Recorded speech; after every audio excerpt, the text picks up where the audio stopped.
So, welcome back to How's Your Read Presence. We are so glad you are here today. This is part 2 of our show on cybersecurity. Our guest with us today is Keyaan Williams with CLASS-LLC. And CLASS-LLC stands for Cyber Leadership and Strategy Solutions LLC. In the first part of the show, I didn't know that was an acronym. So I am so glad that Keyaan was able to share that with me. Keyaan is the founder and managing director of CLASS-LLC. He is very accustomed to cybersecurity as he managed cybersecurity programs at the CDC. He's also the chair of the Cyber Strategy Retreat Advisory Board. Has tons of experience. My greatest thing, my favorite thing to do is I sit down with Keyaan and I throw stuff at him. I'm just thinking of all these things. What about this? What about this?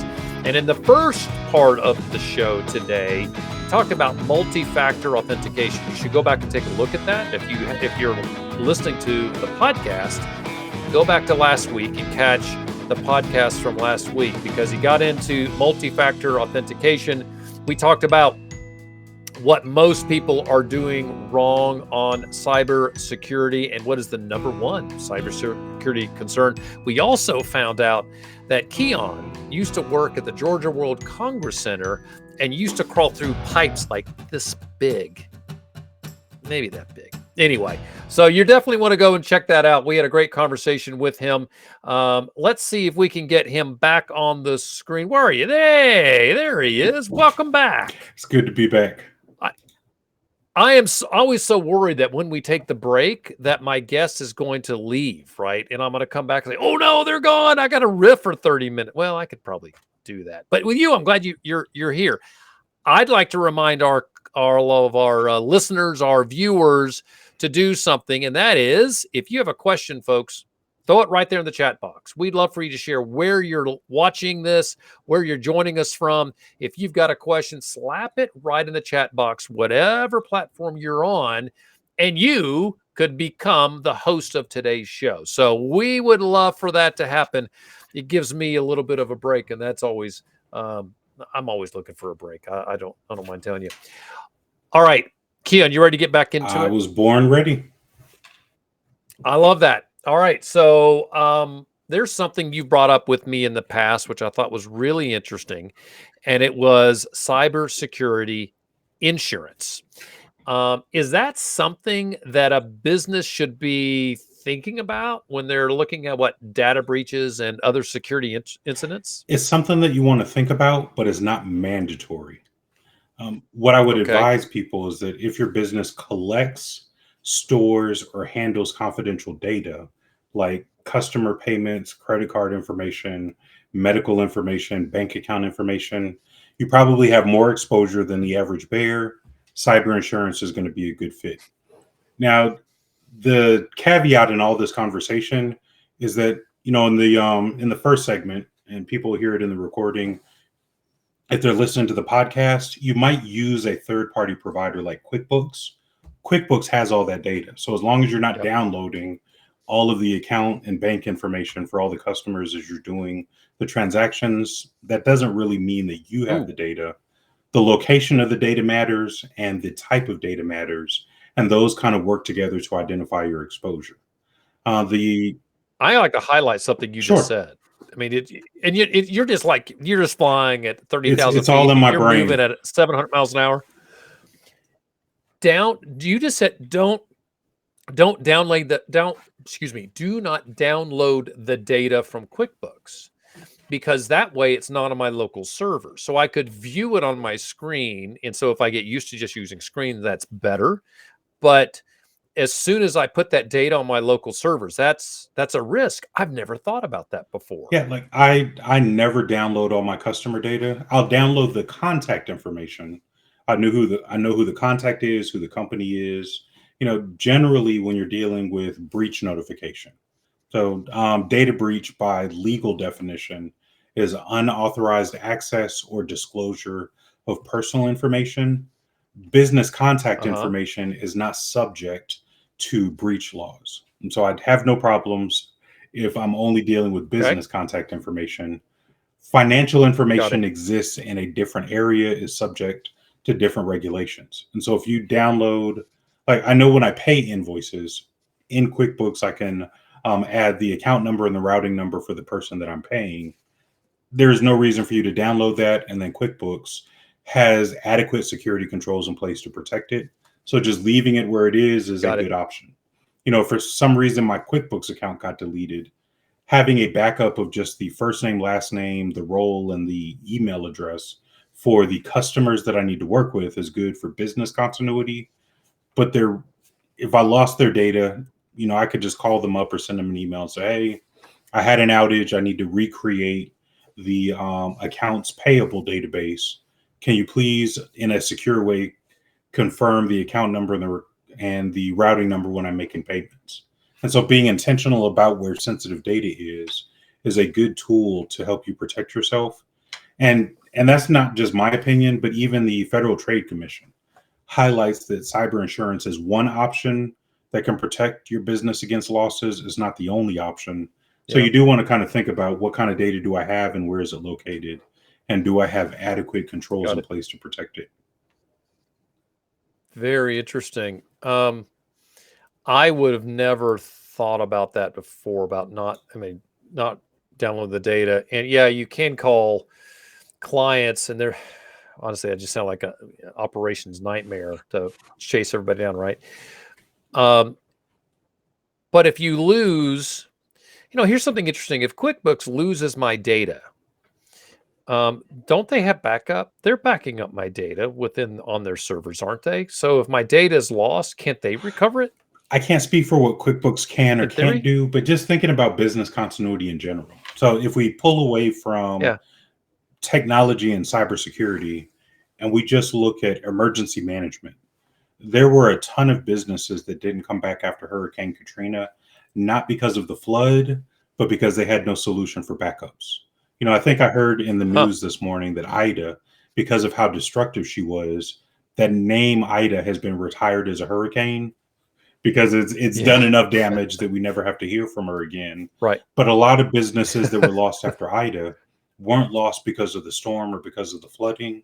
They were lost because they didn't have good backup plans and they didn't have archives of their data. Interesting. So if I had my consulting hat on, I always advise people have a good backup of your customer list, have a good backup of your vendor list, have a good backup of the critical data that allows your company to operate, and then put that not in the next room in your house, but in a secure location that you can get to it. Because there was actually a situation where there was a fire for a small business that operated out of the home. You talk to the business owner and say, well, where is your backup? And they say it was in the next room. It got burned up as well. Right. Usually in Yep. larger organizations, when you do business continuity planning, the objective is to have geographic separation between the primary data and the backup. I mean, it was so intense in some situations where larger businesses might have a data center in Florida, but knowing that they're subject to hurricanes, would have a backup data center in the Northeast somewhere. And so maybe a blizzard takes out one data center, but you have a backup. Maybe a hurricane takes out a data center, but you have somewhere else to go. And the more resilient you need in your strategy, the more locations you're going to have the data. And so some companies actually have 5 or 6, or I've seen as much as 16 data centers, and things fall over to other Jeez. locations regionally. But these are also very large global businesses. The moral of the story is that even for a smaller business, you know, a business that has 25 employees is based in one metropolitan area, it doesn't hurt to find the right cloud service provider or the right backup provider. I can think of a couple, but we don't want to turn this into a paid infomercial. But there are lots of solutions that exist in the marketplace that will allow Sure. you to store your critical data in a safe location so that if you have an outage or an issue, you can recover your data. All right. So, as someone who does work from my home, I have backups here. So, if I'm going to put them off property, if I'm going to move them to a different geographic location, and I wanted to try to do that myself, how would you advise me to do that? I talk to your accountant and make sure that you can write off the condo that you buy by a beach as a business expense. Um, the alternative, if your accountant, What a great yeah, idea. if your accountant frowns at you and decides that's not a good idea, cloud solutions are Dang. good solutions. Again, Okay. transparently, I have clicked on links that cause problems on my devices. Once I was traveling. I didn't bring any entertainment with me. I decided I was going to download a video game. I soon found out that the Russian writing represented that that was not what I was looking for. So I just deleted everything on the device and restored it. But I had a good cloud backup. My outage lasted as long as it took for me to wipe the machine and reinstall everything from scratch. And so even though I had a Got it. security issue on the device, none of the data was on the device. It was all backed up in the cloud. It was easy to get access to that data once I reinstalled everything on the computer. Generally, that's going to be a good strategy for smaller businesses. If you're a larger business and you're subject to regulations, you're going to do more sophisticated things that cost more, but there is a solution for everybody out there. Yeah, I love that. And it does sound like cloud services, if you're using multi-factor authentication, is really a good solution if you're doing that right. Is that an oversimplification or is that accurate? I think it's an accurate statement. Again, for those of you listening to the Okay. recording, if you go back and listen to the previous segment, we did have a good conversation about how important it is to make sure your cloud solutions are configured properly. You probably want to do a risk assessment at least once a year, or if you have a major change, and individuals can perform a simple risk assessment. Is this configured right? Can I look in the logs? Do I see accounts that look weird that shouldn't be there? Are there weird things happening with Uh, data? Just periodically looking at what you have and making sure that it's set up the way that you intended is a simple person's approach for doing a risk assessment. If you have more critical data, you can hire an expert and they'll walk you through a very rigorous process that gives you confidence that everything is okay. With that said, I had one of the benefits of taking, I think it was 160 servers back then that the CDC had for one of their information systems. So they have yep. 160 servers in the data center that all work together to Wow. support something that we were able to deploy in the cloud.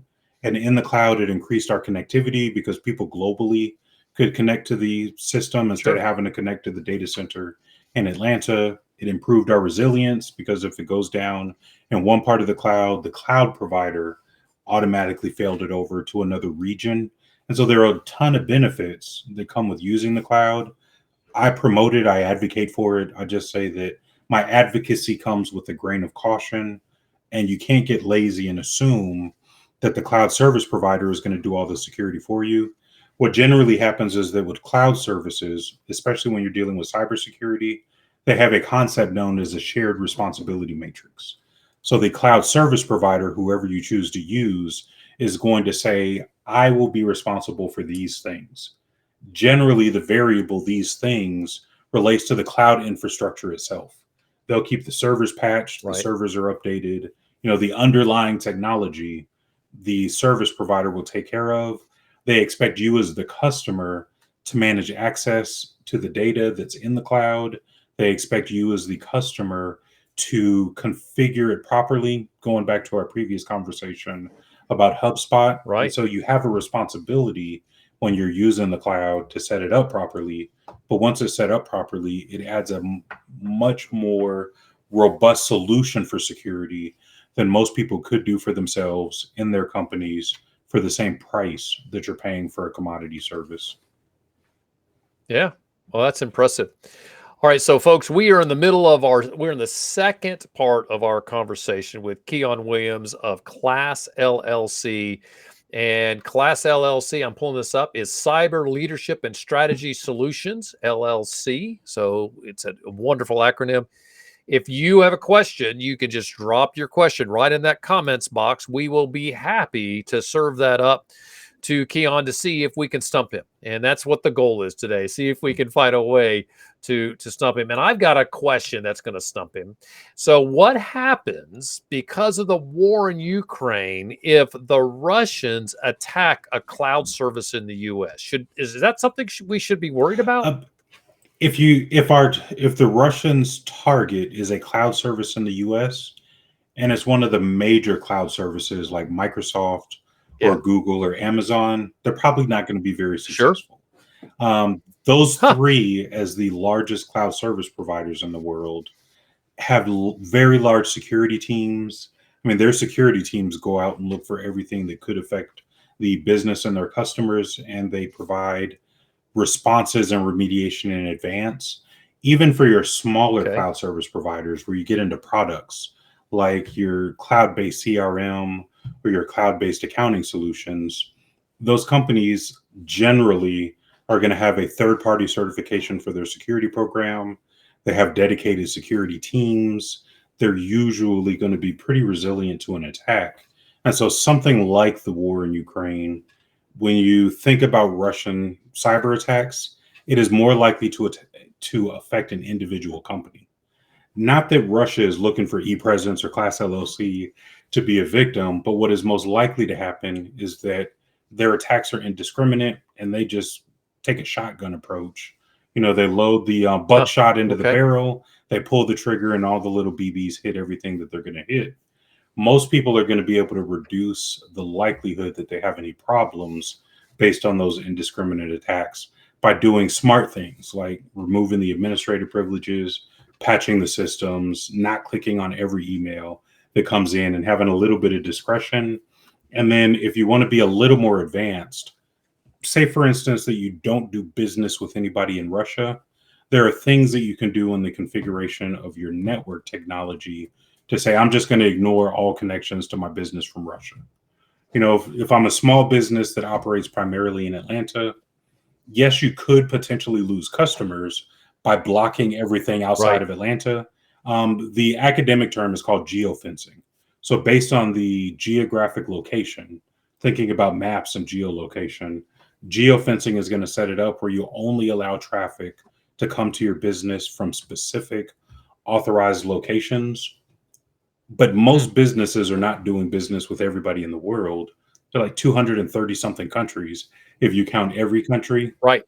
it's likely that maybe you only do business in North America. So I would set up my geofencing solution so that I only receive communications from Mexico, the United States, and Canada.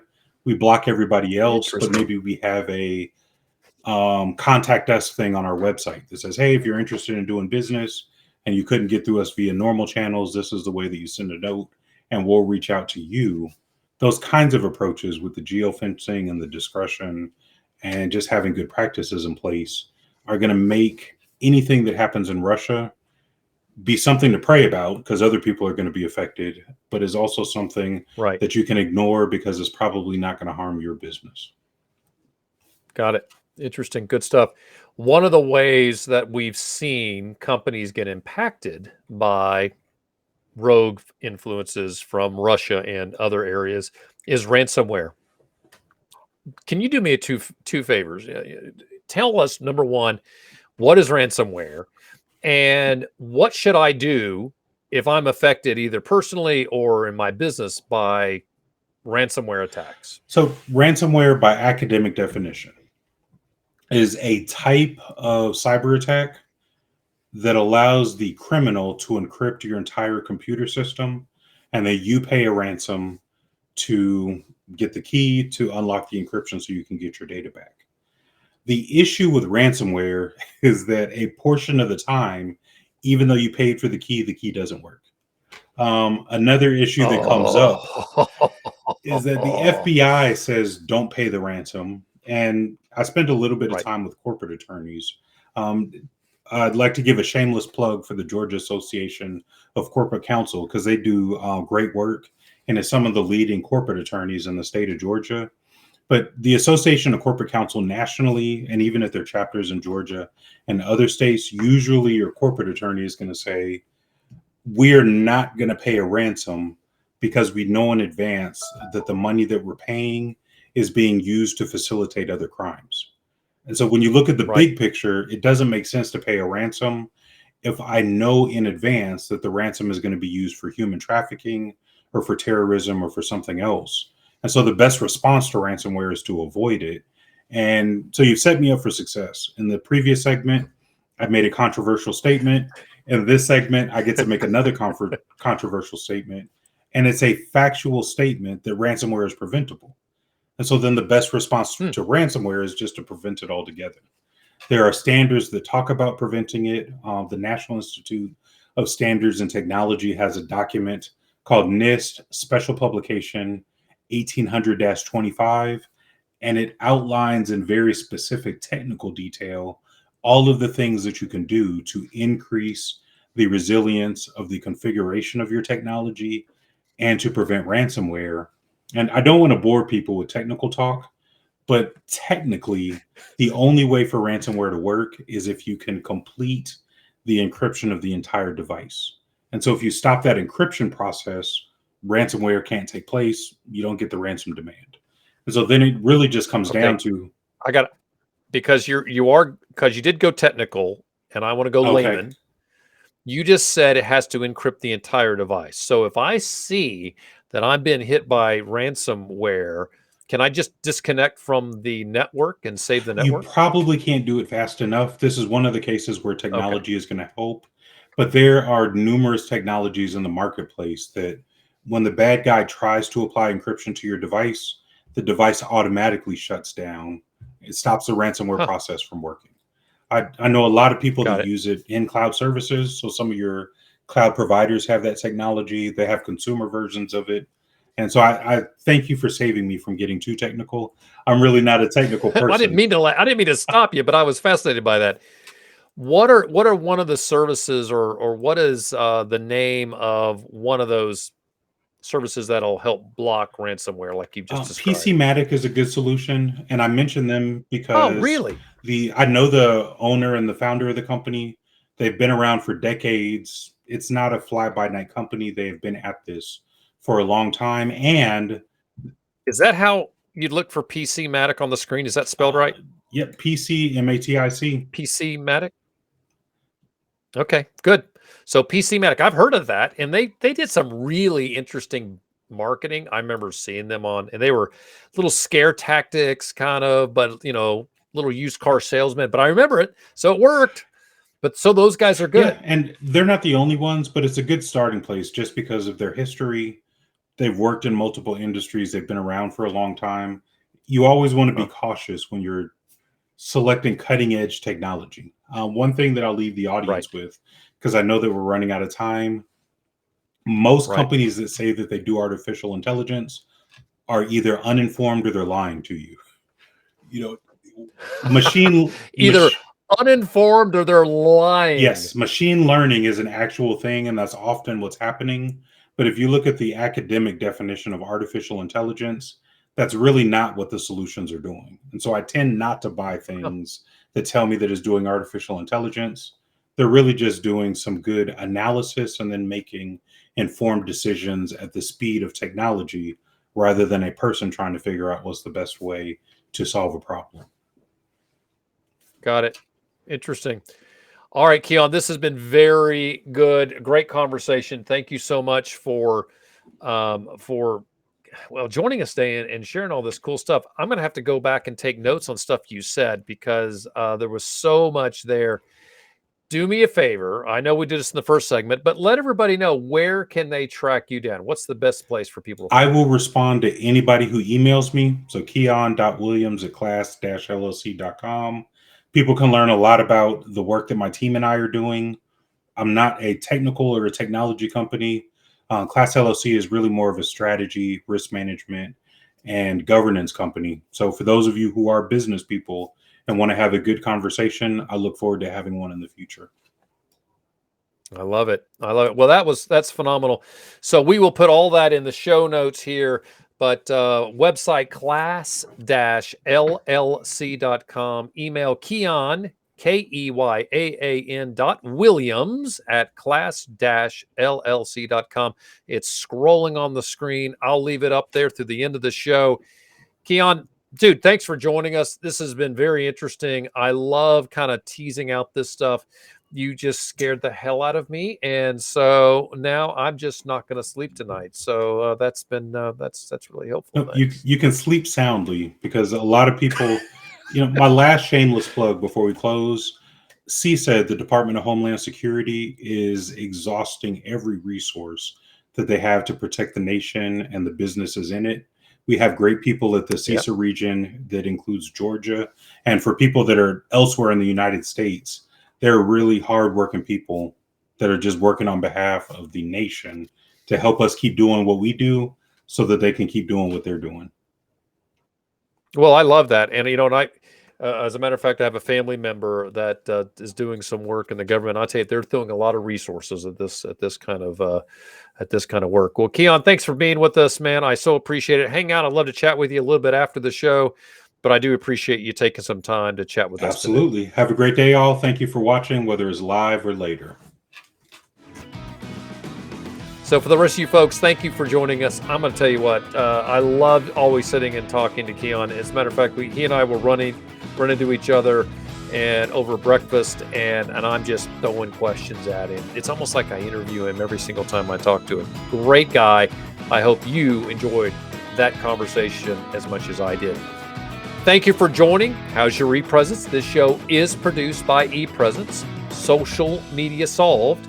We are a full-service social media agency, and you can find our website at epresence.me. That's epresence.me because it's all about you. Is your social media generating leads?